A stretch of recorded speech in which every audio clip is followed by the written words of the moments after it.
Matapos ang malalim na playoff run ng Rain or Shine Elasto Painters sa pangunguna ni Adrian Nocum, target ng 25-year-old rising star na maghatid ng mas marami pang tagumpay para sa kanyang kupunan.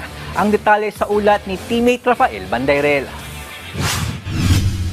Kasunod ng kanyang breakout season noong nakaraang conference, gustong patunayan ni Rain or Shine Elasto Painters star guard Adrian Nocum na kabilang siya sa Premier Stars ng PBA.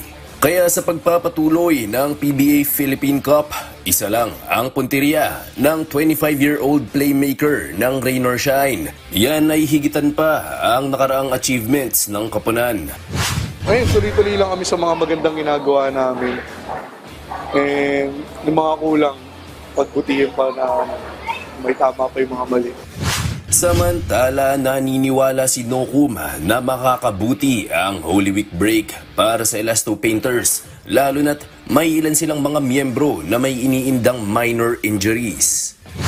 Yung iba sa amin may mga injury, so ang kaganda nun, para sa team namin kasi may mga injury, so malaking bagay yun sa amin. So kailangan wag pa rin mawala sa kondisyon.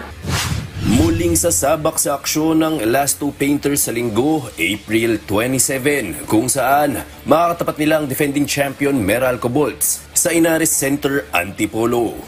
Rafael Bandayrel para sa Atletang Pilipino, para sa Bagong Pilipinas.